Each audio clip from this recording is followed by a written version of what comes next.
Okay, so you are Psychic Medium Judy, Psychic Medium Judy, and you hail out of... Calgary, Alberta, and I work in the New Age Books and Crystals store. Okay. And, okay, so I suppose the first question is, what is a psychic medium? A psychic is somebody that connects with things that are not seen or touched, but they have knowledge of things from the other side. A medium is somebody that connects to people that have passed on and is channeling from the other side, people that have passed on. Okay. And is there any other areas that it can come from? Like, I understand there's clairaudient, clairvoyant, clairsentient. Well, that is how you see it. So, for example, quite often with me, I will get images in my mind, but which is the clairvoyant part, so I'm seeing pictures.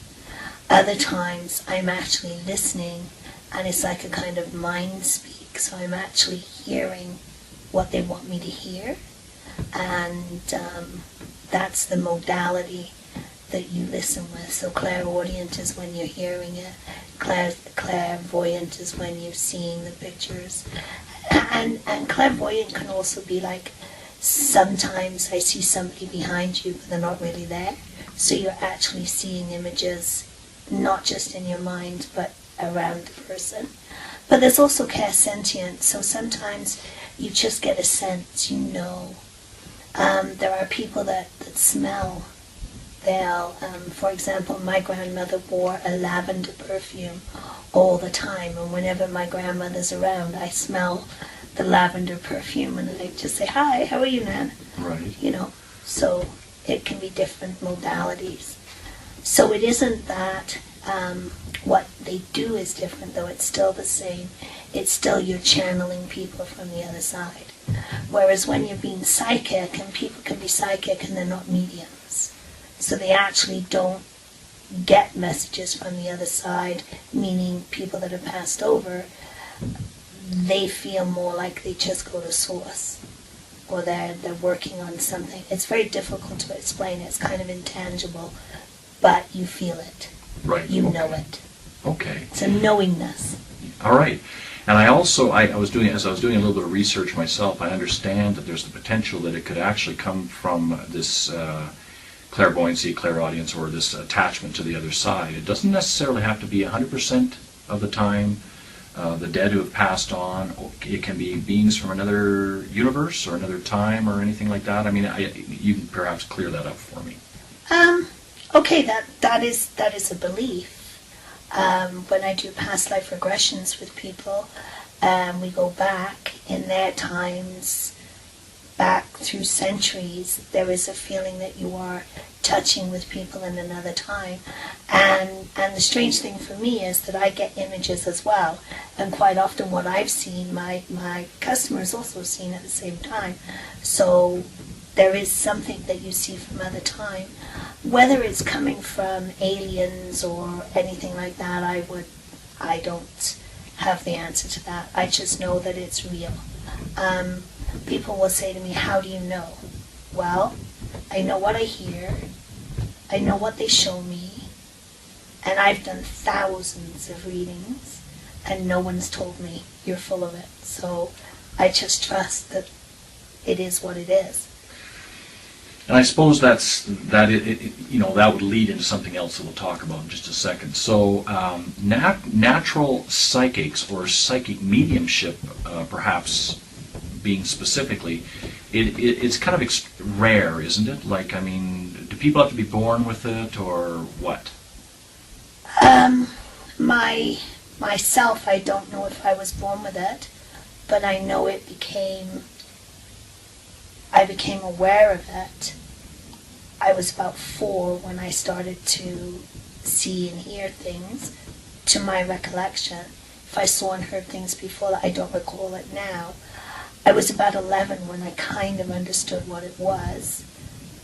Is it very rare? I've met very few people that actually are psychic mediums. There are Yes. people that are psychics, but they're not necessarily mediums as well. Are there There's more? a difference between the two. Is there more of, as you say, are there more psychics? Are there a lot more people that are psychics than there are mediums? Because medium is a very specific sort of. Well, the thing is, people can believe they're psychic, and they may have a psychic gift of some sort, but there isn't actually a way to actually prove for sure that you're being psychic. You're getting these feelings, you're getting these images, you're telling some things come to pass. That's why psychic gets bad reputations, because they'll say, oh, well, they gave me very ambiguous information. They didn't tell me exactly anything. And I think there is some validity in that criticism, whereas with the mediumship, with it, we can be extremely precise.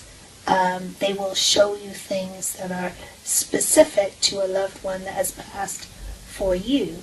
A good example of that is I had a customer and I said, I don't know why, but your husband is telling me peanut. And she says, oh, that's Polish for, I think it was Polish for vagina, and he used to call me his little peanut. So that was just rather an odd little thing. So that one stuck in my mind. But they usually give you something very specific as to why, so that person knows for sure you're connected with them.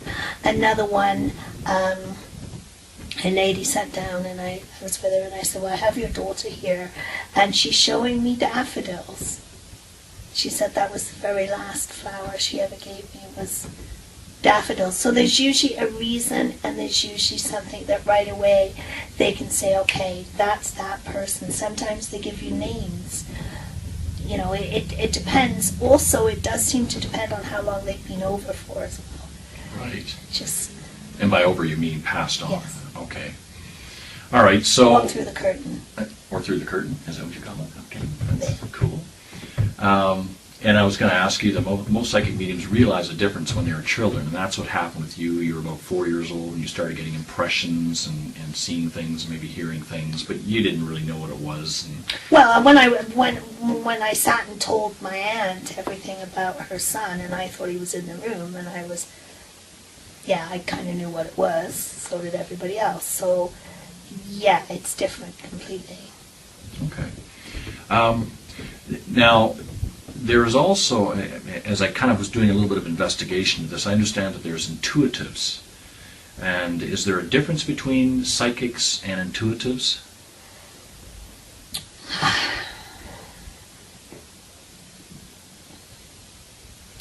Most people that claim to be psychic are intuitives. Are, That is what I would say. They're intuitive. They have the absolute skill of being able to read your body language. They're very good at reading your demeanor. They're very intuitive as to the energy field. That's your energy field. To me, that's not being psychic. But that could be arrogant. I don't know. It's just, that's not being psychic. That's being an intuitive. Most people I know that use the word psychic are actually intuitives. There are some that are psychic. So intuitives would be more like, just by base and observation of the person, and maybe just general feelings, which is something that most people have a certain degree of. That's some are right. better than others. Right. But you can pick up and read some things from the people directly by watching and listening to them and Exactly. how their voices and so on. So you can pick up stuff. So a lot of those people that are intuitive and maybe very good intuitives and then maybe very good at sort of exploiting that Yes. and the sensitivities of the person that they're doing a reading for, a so-called reading for, that they might be able to sort of take advantage of some people because they are. I would hate to call it taking advantage of them, because if somebody is intuitive to the point where they can actually read a person's energy field and the way they're feeling to that point, kudos to them, because that is a skill as well. And sometimes what the customer wants is to understand why they're in the space they're at. So I wouldn't say it's taking advantage of them, but I would say it is misnamed because they are intuitives, they are not psychics. But that is my belief. If I look at the definition of psychic in the dictionary, I'm not sure that it would agree with me. I'm not sure. To me, and how I understand is a psychic is somebody that actually can see future events and can see past events and has an understanding. So that's a psychic. A medium can get impressions from the other side. A medium is getting impressions and is actually connecting to somebody that has died, that is around you, and sometimes even just your guides.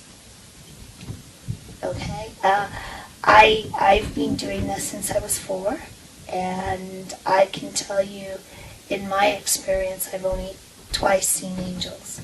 So if you're going to psychics and they're saying, psychic mediums, oh, you've got this angel, you've got that angel, there's no way of knowing. But I can tell you, in the thousands and thousands and thousands of readings and people I've met, I've only seen angels around 2 people. Okay. And you brought up something else that was interesting that I probably should have taken a note on. Guides. Can you elaborate about what guides are? Okay, so the understanding is that we all have 5 guides, and we have one that's above us, one in front, one behind, one at each side, and they are given to us when we're born, and they're to help us through our lives. I actually had one customer tell me she fired her guides, and she went through this whole process with a psychic, having her guides go away and calling in new guides. I thought that was kind of different. I'd never heard of that, but I can accept that there's a possibility that could be. So our guides are people or part of the heavenly realm that are not necessarily people that ever were on the earth, and they're not necessarily connected to you by lineage. They've been assigned to you, and they're to try to help you get through life. So, for example, one day I was driving up to my grandchildren's home with them in the car, and it was really, really bad. The roads were icy and it was crazy, and I actually heard my guide say, "Do not get out of the car." And I drove up and I was going to phone them, and they just looked so comfortable inside the house that I got up, I picked up Jackson, my grandson, and my feet went straight out from underneath me, and I nearly knocked myself out on the ice, and I'm lying there with him in my hands, and I'm thinking, and I could actually hear them laughing and saying, "We told you so." So those are your guides, and we all have that. We all get feelings. It's not being a psychic. That's not being a medium. We all do get that, and that is there for us. We all have guides. How well we listen to them is debatable. Right, and to be able to determine what it is they're saying and be able to separate that from all the other junk that's coming on in our own minds, stuff that we're generating ourselves, or as much as even the sounds of people walking around and that sort of thing. Being able to suss out, as it were, the messages, the true messages that are coming towards us. Well, and that relies on being able to still your mind. Yes. Sometimes you just need to be able to let your mind go still. Right. Like a lot of people have great difficulty hearing messages because they allow their mind to be so full all the time. Yes. And you don't have to. You can allow your mind to go still. And if the mind goes still, then you get the messages. You can hear. Yes, definitely. Is there some sort of so does everyone have, now as far as intuitive goes, well, that comes with the average, that's part of the package when you're born. Everybody has a certain degree of intuitiveness to them. And some people become extremely intuitive because it's important to them. Because they have a certain amount of, they're very kinesthetic. So they want to understand what the other person's feeling, so they pay attention. And so this is something that from being a very young child, they seem to pay attention to. And that's That's their That's area. that's their area of expertise. And so, does everybody have? Now we know we talked about the mediumship before. Do people have that, or that's very rare? The mediumship type of thing. It is extraordinarily rare, from what I understand. That isn't to say that there's not more people that are aware of it than I know, but Right. it does seem to be very, very rare. And certainly, I mean, you would never know, because there might be people that are mediums that don't know it themselves. Or don't share it. Right. Okay. Took me years before I was willing to share it. Well, it can be quite a frightening thing, I suppose, if you don't know what it is you're dealing with, or to what extent the communication could actually go to. Could there be a physical, sort of an embodiment of, if they have an angry spirit? Have you ever run into any angry spirits, or are they generally pretty good-natured, or are they just happy to meet up with the person you're doing the reading for, or happy to meet you, or? Yeah, some are happy, some are waiting. The strange thing is, I'll have someone here waiting, and I'll think, who are they waiting for? And then when the person comes in that day, I'll know, okay, this person was waiting for you. So do you think that, is it like with present customers, that these spirits will be, that are aware that they can communicate through you? Yeah. Or are they ones that are coming out of nowhere, knowing that at some point in time down the road that you aren't even aware of, that someone's going to come in that they may be able to communicate with? Well, that's a really complicated way to say it, but I would have to say, so if a person is at home and they think to themselves, for some reason it just seems bizarre how they find me. So they'll go on the internet and they'll find me, or whatever they do, or something will pop up, and they'll think, oh, I'm going to phone and make an appointment with her, and once that appointment is made, that's when the people that want to talk to them will very often show up here. Oh, okay. And I get a sense, ooh, and I just know they're there, and I get a sense, and I'll be like, someone's coming in to see a grandmother, or someone's coming, oh, it's someone's sister. I wonder whose sister this is. And then when they walk in, it's like they feel like they're happy because they've arrived. The feeling is the person that's crossed over is happy because they get to communicate with their sister or whoever it is. Okay, well, I'll sort of move it over here a little bit. You've got a course that you've put out now that basically outlines for people how to develop their psychic abilities, or it is basically how to improve your life through your own psychic abilities. Mm-hmm. So I'm assuming that, well, I shouldn't assume. I suppose there's a certain number of people that are predisposed to being psychic, and there are some that are absolutely not. Like, I can't imagine that I have any psychic, precursor knowledge to anything that's going to happen. Otherwise, I don't think I'd be in some of the businesses I've been involved with. But but there, so does everyone have psychic abilities to one degree or another? Yes. Okay. Flat answer, yes. Everybody has a certain amount of psychic ability, and if they wish to improve it, they can. If you're willing to allow your mind to go still and allow the impressions to come through. I quite often explain to my customers, I would not have said that if I was in control.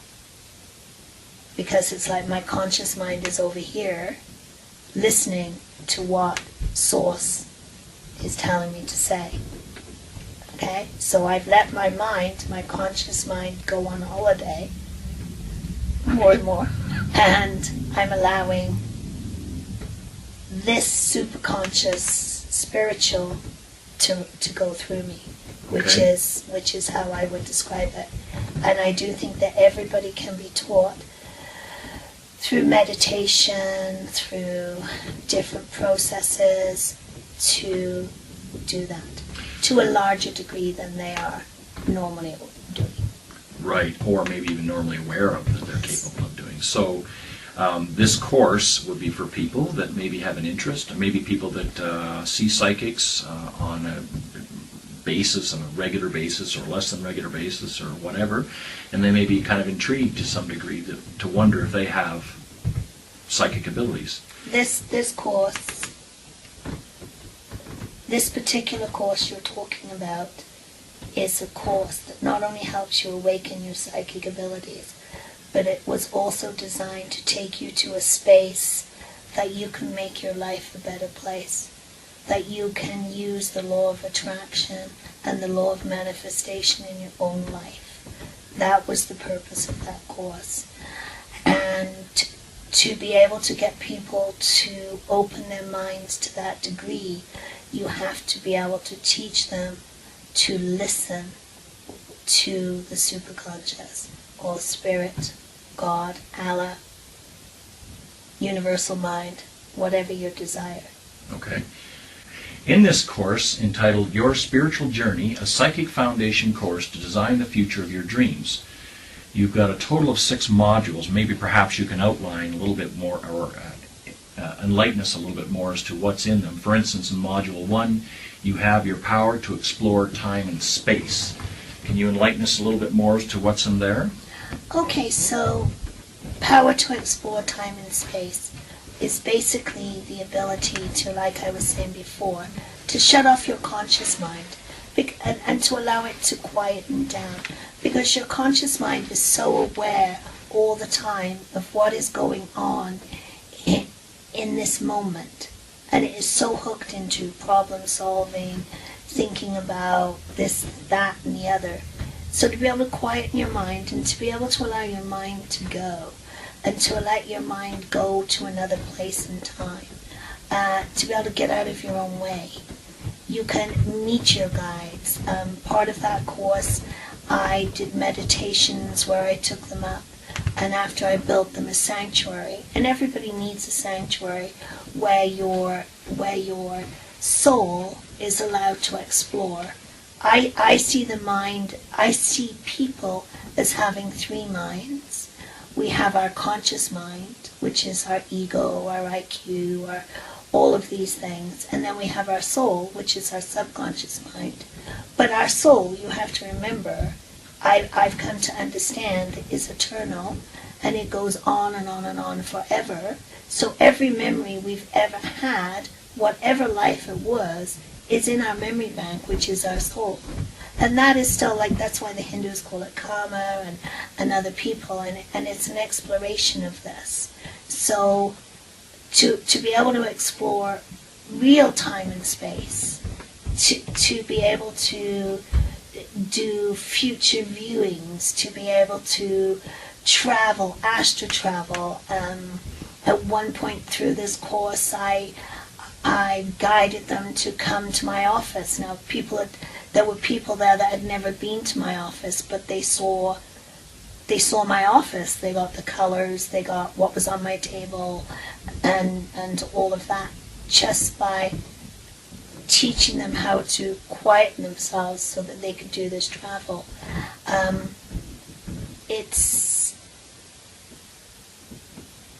It's amazing how it changed lives. This course changed lives. People that took this course have run up to me and said, "You have no idea how much a happier place my life is to be." So we explore astral travel in this course. And that's in which module? And that's in Module 4, I believe. That's in Module 4? So in Module 4, we do astral travel. And when you're doing astral travel, in this moment, you can allow your mind to escape and go somewhere else. People that know me know when I'm doing it. I used to have someone that used to say, "Come back." But anyway, you can also learn how to go into your future.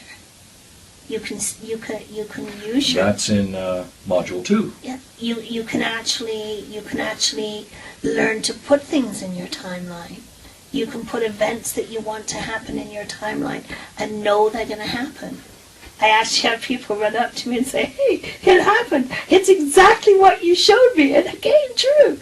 And yeah, it will. Because we work perfectly. People say that life isn't fair. Life is so fair. Life is incredibly fair. Life gives you what you yourself imagine, what you yourself expect, what you yourself vibrate. If you vibrate down here, you can't attract this. You can only attract what you can vibrate. And this is all part of this course, teaching you how to use everything that you are, how to be able to stand in your own self and say, thank you for me. Thank you, thank you, thank you. I'm so grateful I get to be me. And I hope everybody that does the course gets that. And in Module 3, you teach how past lives influence Yes. your present. Yes. And so that's all part of being thank you for being me. It's all about your memory, in your memory bank. So I don't know why Spirit told me this, but weight has always been an issue for me and for lots of people. And I mean, the obesity today is immense. And Spirit one day said to me, you know what that's about? And I'm like, no, I don't know what that's about, but would you please take it away? And, it's as well, because the first job of your soul is to make sure you survive. And after all, how many people starved in the last century? So our soul's doing a really good job because it's telling the soul to eat, eat, eat, eat. We got to survive, eat, eat, eat. So whatever is in your memory bank, still the first job of your soul is to make sure you survive. So it's going to make you survive. So and it's going to make you emotional too. So that works really well. I'm eating, I'm getting fat, I'm emotional. Your subconscious is going, I'm doing a really good job here, and I'll keep doing it. Right. So it's a way to get people to look at life and see how wonderful it is and how fair it is. And it's not so hard to change how you see things once you get there. Wonderful. Module 5, you talk about karma, healing, mind and body and soul. That's tying in with what you were just saying, Yes. right? You open up, okay. Yes. And with that one, that's a very, very powerful tool. I use it every day in my practice for people, and I will find that people will have things that just totally block them. They just are totally blocked, and they know it's karmic because it's nothing that's coming from anything they've done in this world. Like, they just know it isn't, and sometimes you have to go past further than this life to be able to find whatever the blocks are and to remove them. Because once you let go of the emotional attachment, if you have an emotional attachment to an event and it prevents you from living your life with joy, the only thing we need to do is remove that block. We can't take away your memory because your memory is there, but we can take away the emotional attachment that you have to that memory. So therefore that memory no longer has power over you. So that's what that was about. So how to make your karma unimportant. It's more than, I don't know how else to explain it other than that, but it is to make your karma no longer runs you. It's a way to bypass your subconscious mind. It's a way to bypass the soul's control over you. It's a way to say, okay, now, we were promised free will. And this is a way to allow us to experience the fullness of free will. I choose this. So in a way, you definitely have control over your future.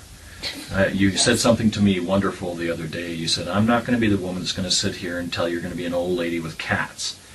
You're going to tell them, look, here's what you've had in the past, here's what you need to do to correct it so that the future can be the way that you want it. So indeed, part of looking into the future is looking to the future that you want and how you can get that through your own psychic abilities. And sometimes it really helps. One of the things I have to say, the very first psychic experience I had that became an amazing event was I actually had gone to meet my great aunt Hilda, and I was only 11, 12 years old. And we were having lunch. We lived a long way away. We lived 300 miles, and in those days that was a long way away. And we'd gone up to visit, and we're sitting, and my great auntie Hilda Crooks, and I was telling her, oh, well, Tommy really, really loves this, and he just loved to fly. And she said, what does Tommy look like? And of course I was describing Tommy to her, and he was a redhead with freckles, and he was wearing a uniform, and she's like crying, and I'm looking at her, why is she crying? And my mom's looking at me like, oh God, I gotta talk to her. And it was like a little overwhelming. And it was when we left, my mother said, well, you know, Tommy is dead, right? And I didn't know he was dead. When I was, the conversation, I did not know he was dead. And I'm like, no. Yeah, he died in the Battle of Britain, and of course that was before I was at the port. And Tommy was her son, and he was her only child. And he had died in the Battle of Britain, and he was in the Air Force and all of this. So it gave her comfort, but all I saw was the tears. So it was, oh, so now we have to start being really careful what we say. And I don't think it's just me, but as I've grown in this business, I am a little careful. And sometimes I will hear myself say things like, if you don't stop smoking, you're going to be dead by the time you're 52. And then I want to take it back, but Spirit won't let me. Because that person has the opportunity to change his life. You stop smoking, and that won't happen, you see. So there are times where you say things that you think, oh gosh, you know, but you're led. You have to do, the Spirit won't let you stop. And that's the way it works. So for each person, it's good to pay attention to what the message are that are coming to you. And part of that is covered in Module 6, where you teach them how to remove their psychic blocks. Yeah. So they can get this. Yeah. A lot of our blocks is fear. Well, in fact, I would say that the base of every block is fear. You know, if you go right down there, it's fear. I mean, after that experience with my aunt, it was, I was afraid I was going to walk over with dead people. You know, so I mean, there's fear, right? But you get over the fear, and part of it is getting away from the fear. Yeah.